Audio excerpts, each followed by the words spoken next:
उत्तर प्रदेश में all India Majlis-e-Ittehadul मुस्लिमीन के उम्मीदवारों के घोषणा से पहले उत्तर प्रदेश से बड़ी खबर। All India Muslim personal law board के तरफ से मजलिस के राष्ट्रीय अध्यक्ष बैरिस्टर असदुद्दीन ओवैसी को लिखा गया पत्र, साफ तौर पर उसमें कहा गया है कि जहां पर उनके जीत तय है जिस विधानसभा में, वहीं पर अपने उम्मीदवार उतारे।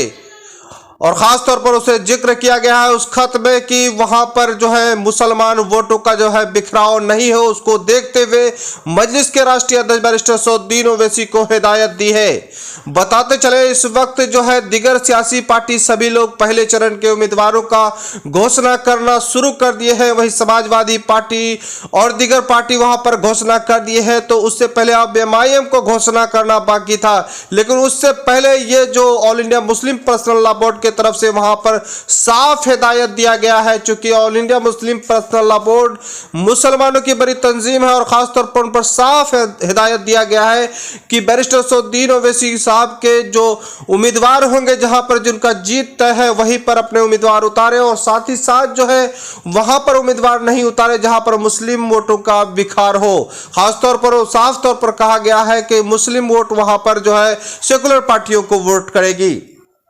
फिलहाल बैरिस्टर असदुद्दीन ओवैसी साहब ने अपने घोषणा में 100 सीटों का ऐलान कर दिया था, लेकिन इस वक्त बताया जा रहा है कि उत्तर प्रदेश में 135 सीट ऐसे हैं जहां पर मुसलमान वोटों से ही जीत पर निर्भर है। लेकिन इस वक्त जो है मजलिस-ए-इत्तेहादुल मुस्लिमीन का 100 सीट पर चुनाव लड़ रहा है और 100 सीटों पर पूरा मंथन अब चल रहा है। चूंकि बैरिस्टर असदुद्दीन ओवैसी साहब 100 सीटों पर चुनाव लड़ने वाले थे, अब उसे साफ दोहराना पड़ता है कि वो चिन्हित करेंगे कि कौन कौन से सीट जो है उनका जो है जीत उनका तय है, उस पर गौर फिक्र कर रहे हैं। फिलहाल अभी तक जो है पहले चरण का अभी लेट हो रहा है, लेकिन उसको घोषणा कर देना था आज ही। और उत्तर प्रदेश में आज से नामांकन का प्रक्रिया शुरू है पहले चरण का, चूंकि 10 फरवरी से शुरू है वहां पर जो वोट, और खास तौर पर पहले चरण का वोट जो है 10 फरवरी से होगा, उसका जो है नामांकन आज से शुरू है। फिलहाल जो उत्तर प्रदेश में जो है नया समीकरण ये बन रहा है, अब बैरिस्टर असदुद्दीन ओवैसी साहब को मुस्लिम तंजीमों के माध्यम से यह पत्र लिखा जाना, अब जो है वहां पर कहीं ना कहीं फिर असदुद्दीन ओवैसी और MIM की पूरी टीम जो है उस 100 विधानसभा सीटों पर जो है गौर फिक्र करने में लगे हैं। अब खास तौर पर जो वहाँ के मुसलमानों को ये कंफ्यूज करने वाली बात है, और साफ तौर पर जो है इस वक्त मजलिस-ए-इत्तेहादुल मुस्लिमीन पर जो खत लिखा गया है ये आम लोगों में फिर से मौजूद बहस है। बहरहाल उत्तर प्रदेश में सियासी माहौल गर्म है और खास तौर पर मुस्लिम मतदाताओं को लेकर लगातार वहां पर MIM सुर्खियों में है। बताते चले कि इस वक्त जो है मौलाना सज्जाद नौमानी हो या मौलाना महमूद मदनी हो, उत्तर प्रदेश चुनाव को लेकर लगातार प्रतिक्रिया उन लोगों का आ रहा था और साथ ही साथ जो है MIM के तरफ जो है उनका समर्थन मिल रहा था, लेकिन अब भी मिल रहा है। लेकिन वहां पर मजलिस-ए-इत्तेहादुल मुस्लिमीन को एक जो है खास तौर पर एक जिम्मेदारी दे रहा है कि उसका जीत जहां तय है वहां पर अपने उम्मीदवार उतारे। कहीं ना कहीं मजलिस-ए-इत्तेहादुल मुस्लिमीन के अंदर जो है प्रेशर बन रहा है और साथ ही साथ अब जो है पहले चरण का जो है उनके उम्मीदवारों का घोषणा करना था और सभी दल वहां पर अब कर रहे हैं। इसको लेकर के लगातार चिंतित हैं और साथ ही साथ आप लोगों का इंतजार है कि बैरिस्टर असदुद्दीन ओवैसी साहब की पार्टी मजलिस वहां पर किन किन विधानसभा चुनाव में अपना प्रत्याशी उतारेगा और कौन कौन से उनका उम्मीदवार होगा। फिलहाल जो खबरें आ रही है कि उत्तर प्रदेश के टांडा विधानसभा से लगातार जो है वहां पर MIM के प्रदेश सचिव इरफान पठान वहां पर जो है उम्मीदवार हो सकते हैं। बताते चले इस वक्त जो है MIM के प्रवक्ता असीम कार जो है उनका नाम लखनऊ के पश्चिमी विधानसभा से आ रहा है जो वहां पर उम्मीदवार हो सकते हैं। और खास तौर पर बता दें और कई उम्मीदवार इस वक्त सुर्खियों में है। प्रदेश अध्यक्ष शौकत अली साहब खुद उम्मीदवार हो रहे हैं और किस विधानसभा में होंगे ये उनका घोषणा बाकी है। लेकिन फिलहाल प्रतापगढ़ से जो खबरें आ रही हैं वहां पर असरार अहमद का नाम जिक्र हो रहा है और साथ ही साथ इन दिनों सुर्खियों में असरार अहमद साहब हैं।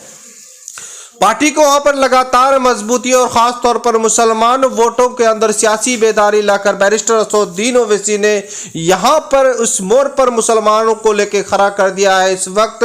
जो एक टीवी चैनल के रिपोर्ट के माध्यम से वहां पर बताया गया कि 19% से अधिक मुस्लिम मतदाता एमआईएम को पसंद करती है। इसको लेकर लगातार दीगर सियासी पार्टियों में बिल्कुल बेचैनी सा छा गया है और खास तौर पर इस बार जो है मजलिस इत्तेहादुल मुस्लिमीन के राष्ट्रीय अध्यक्ष बैरिस्टर असदुद्दीन ओवैसी ने चुनाव से पहले ही उनकी बड़ी तैयारी उत्तर प्रदेश में रही है। अपने शोषित वंचित सभा और सम्मेलन के माध्यम से लोगों के अंदर सियासी बेदारी और खास तौर पर मुस्लिम मतदाताओं पर फोकस उनका रहा है और मुस्लिम मतदाताओं को आईना दिखाकर वहां के जो तालीमी और हालात को वहां पर दिखाया और साथ साथ वहां पर जो है मुस्लिम मतदाताओं को आजम खान के बारे में बताया, अतीक अहमद के बारे में सुनाया और साथ ही साथ वहां पर मुख्तार अंसारी के बारे में बताया कि ये बड़े सियासी लीडर जो है कहीं ना कहीं समाजवादी पार्टी और बहुजन समाजवादी पार्टी में थे और इनका आज जो है उसके आवाज उठाने वाला कोई नहीं है। लगातार वहां के मतदाताओं के अंदर जो है